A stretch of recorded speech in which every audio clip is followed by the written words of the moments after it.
put your hands together and please welcome our moderator B.S. Rao, VP Marketing, Control S Data Centers.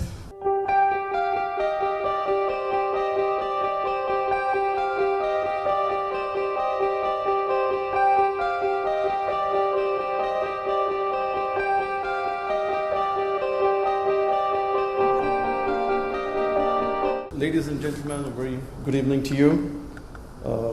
Must thank the professors for bringing a lot of insights, right from Professor Jose's strategy to Professor Seema on digital marketing, and Professor Dinesh talking about the fact that January 3 happens to be a divorce day, thanks to analytics.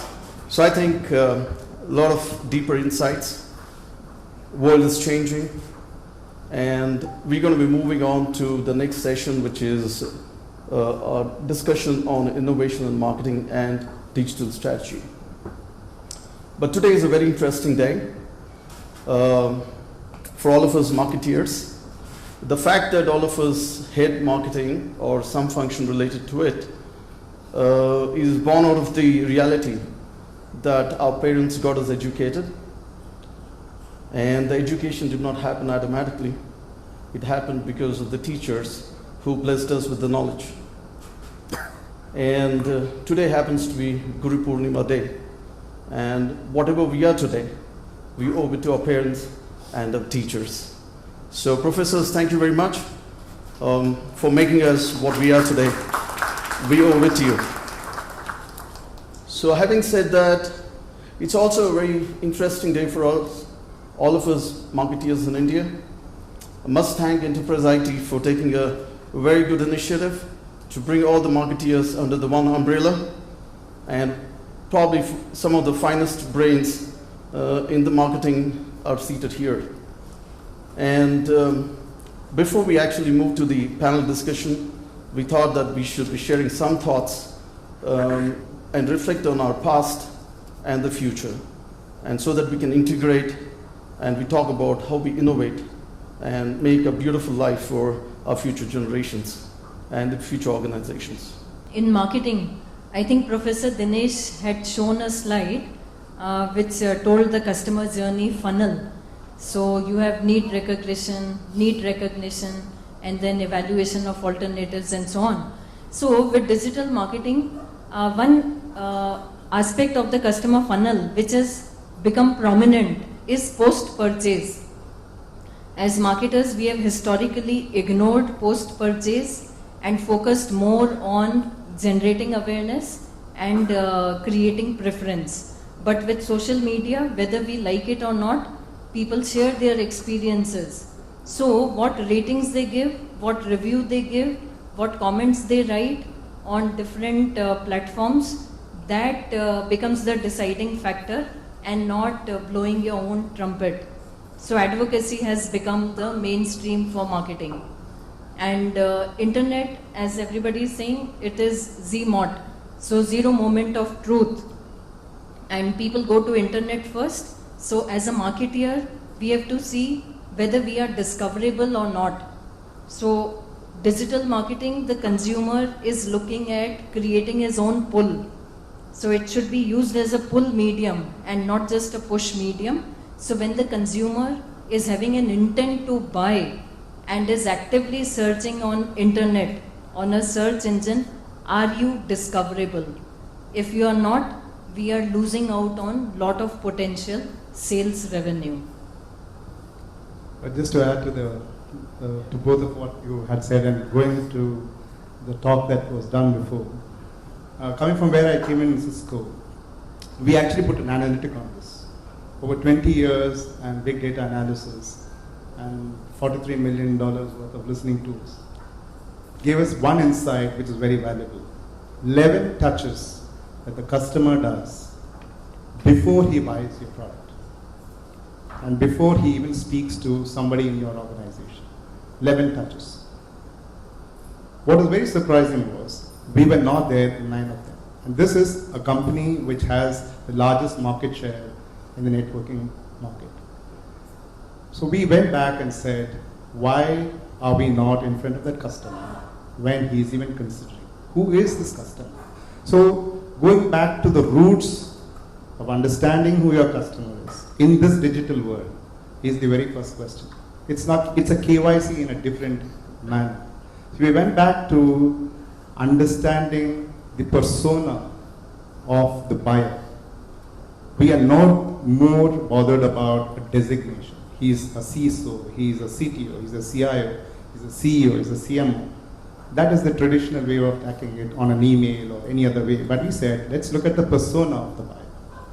So understanding your customer, going to what you were saying about looking at his movement as a cookie.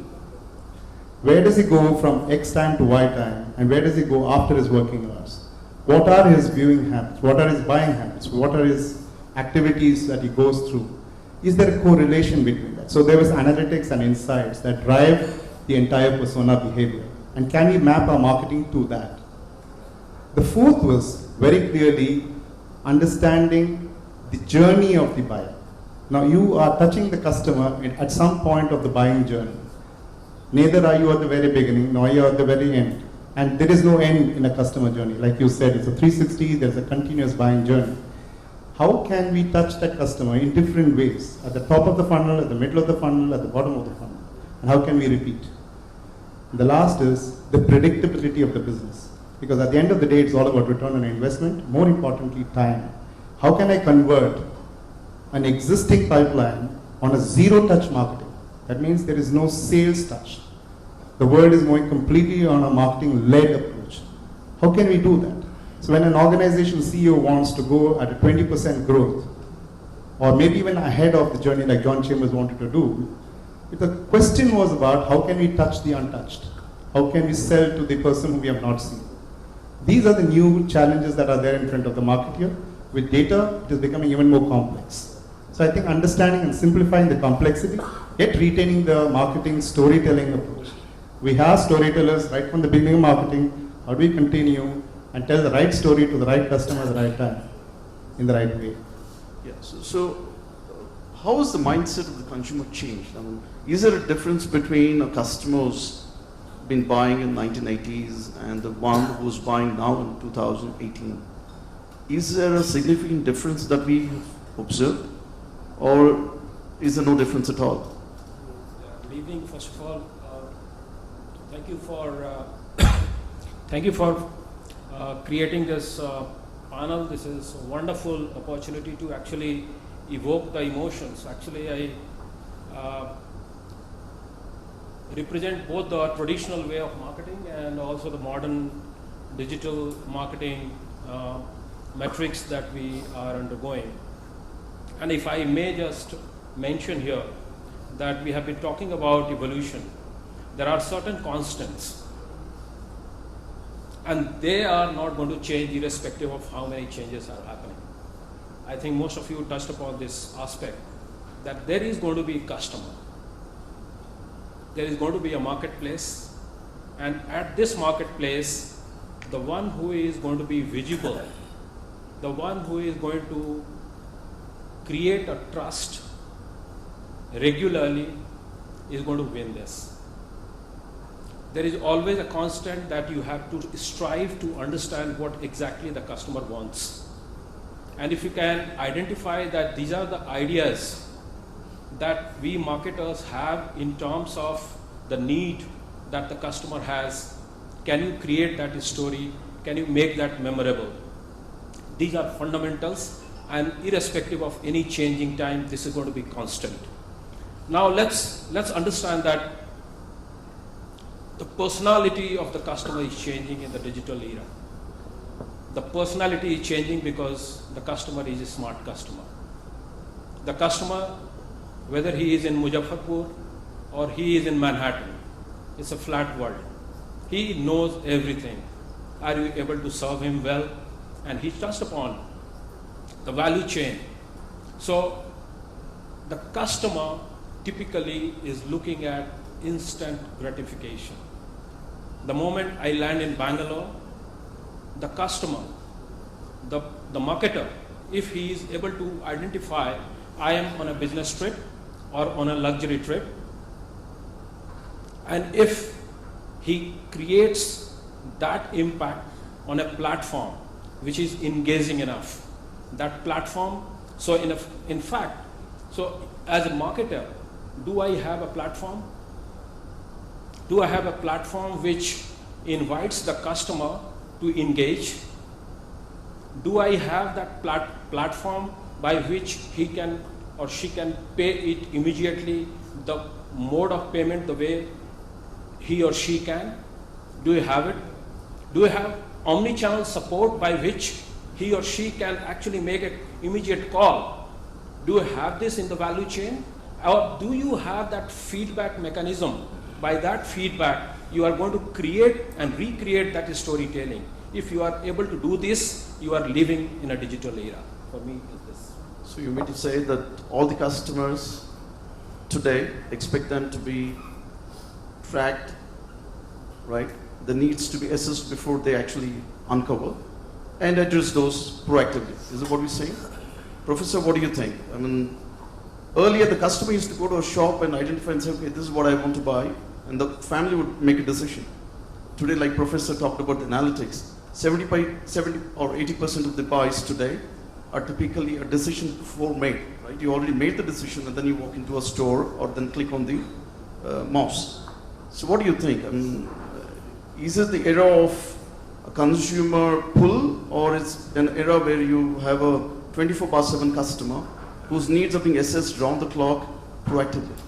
What is it actually? Now consumers have a lot more say now. So earlier was the era where it was controlled one-way messaging. So marketers could carefully craft the message that they want to give, and it would be a one-way communication. But now we are living in an era which is two-way communication, and more than the marketer, it is the consumer who's controlling the messaging. So I think it requires a huge change in the mindset of the marketer himself. So why is it so? In marketing, we teach bull's eye positioning. So as a brand, your brand has to stand for a particular trait or a characteristic. So for example, if you look at Coke, now Coke stands for being classical.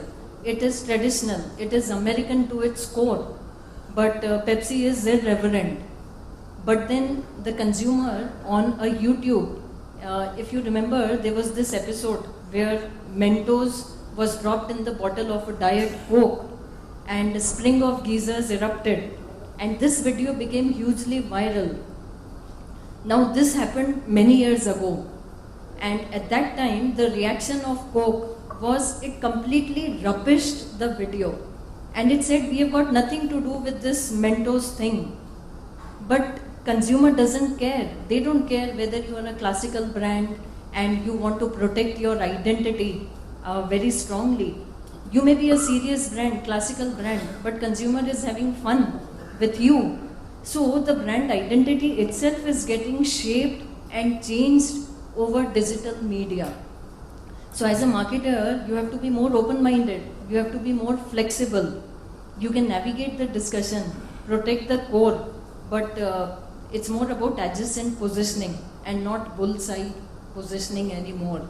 So Professor, are you saying that in the future, the R&D labs move out of the headquarters onto the online world? Because probably the customer becomes part of the product development. Maybe, is it what you're going to see? Right, absolutely. That is what is happening. So for example, Chrysler, they set up a prototype of car which consumers could design. Right. And consumer inputs were taken in coming out with the final product. Right. So consumer is co-creating the product. Lego toys. Right. Legos realized why girls don't play with those building blocks. Right. So why it is popular only with boys? And they carried out this exercise on social media, and they got insight, some crappy insight if I may say, that girls also want to build, but they want to build inside homes, whereas boys want to build something outside. So based on some such insight, they came up with a separate product line. And now they have a separate product line for girls, and it's an SBU, and revenue is coming out of it. So you- consumers have created the product. So you mean to say over the last 30 years, 40 years, 4 decades, a consumer actually is evolved from being just a customer to a co-creator? Absolutely. And Absolutely. it's going to be that way. Yes. So that actually defines the consumer mindset and the marketeer's mindset for us. We're talking about trust, flexibility, deep insights into the consumer needs to build products. So that's one part of the evolution. The other is about marketeers' challenges in terms of how do you cope with this disruption called digital? You know, everybody out there, the CEO would say, I still want outcomes from online engagement. We still want reputation to be retained. We want customers to be engaged and far better than competition. And that's what the competition talks about equally. So, Sri, what do you think? How does one cope with this? In terms of digital and the challenges from there on. Yes. And I think, in my mind, digital is pretty much here, and everybody understands that we're all in the journey of adopting digital as part of our marketing mix. I think that sort of point is already crossed, right? It is to the extent of how much, what relevance, that's debatable, depends on context, so on and so forth. And when I say digital, it's the whole plethora of things, right from your online engagement, to your portal, to your social media, etc., all of that. What I'm thinking about right now, how this digital piece plays, I think there are a few pieces which are a major challenge still.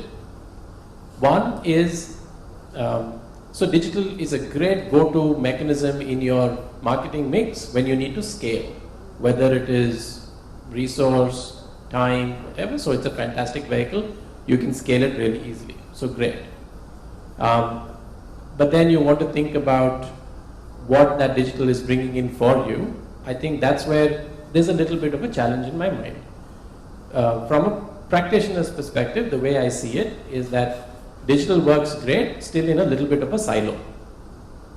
You go to a typical marketing team, digital marketing person is sitting out there, he or she is doing a fantastic job, usually all the metrics, so on and so forth, is all green, working well, etc.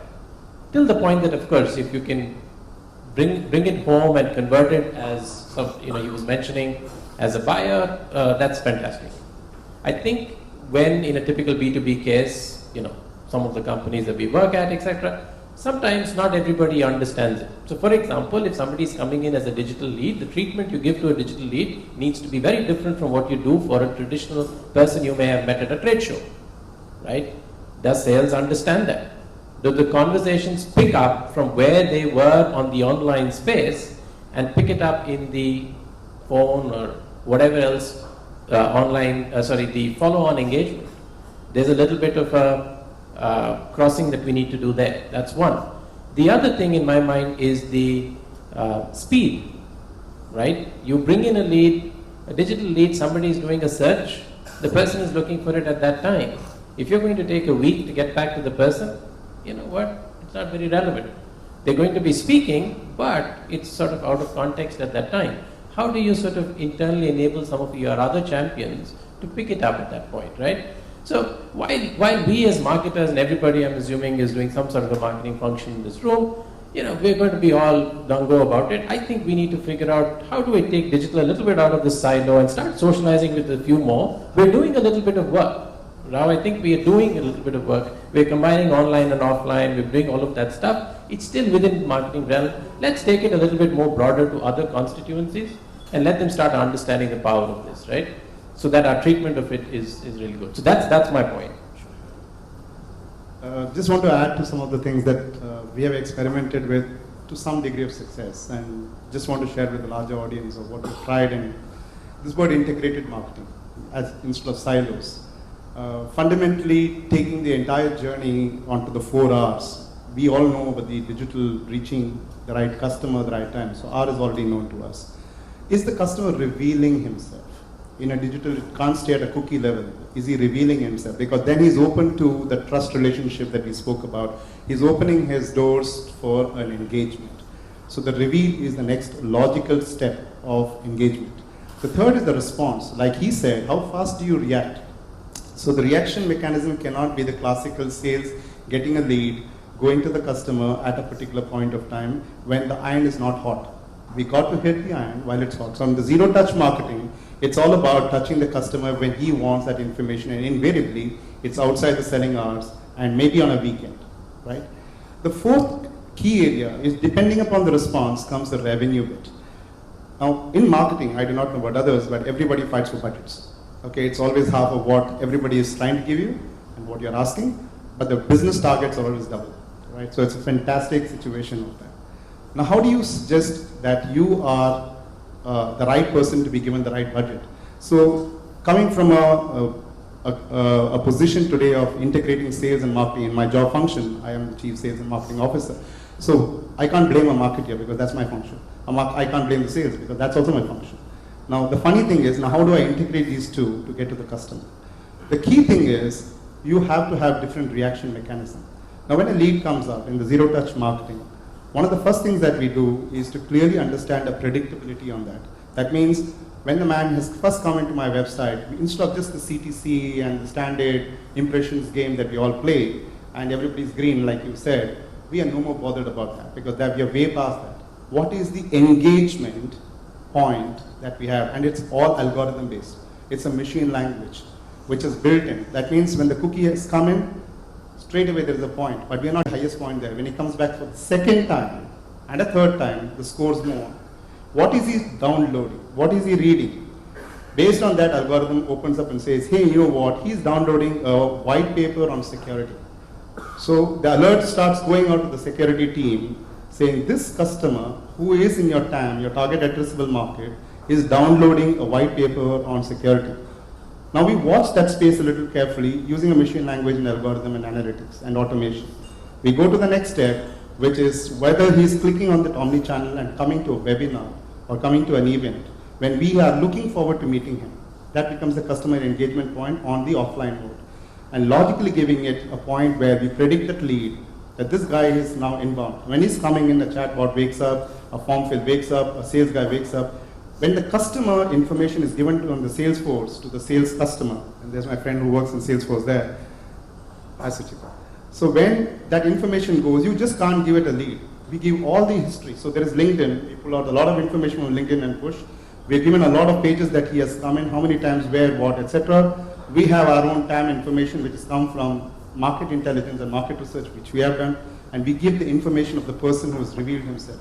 All of which the sales guys now become more intelligent in having a conversation with the customer. And in an enterprise world, it's a deep-seated argument and discussion. In a commercial world, the deal gets closed through a partner because partner is more hungry. So which channel do you take to hit the market is also very important. And in the distribution partner marketing, I think that is the place where you go to commodity or volume. In the value business, you take the direct approach. So I think some of these has given us very good results. Close to $240 million of business was turned out last year. That's the data point. Excellent. So, Professor, from a marketing perspective, how do you think analytics is being integrated today? You have overview of most of the industries that you work with.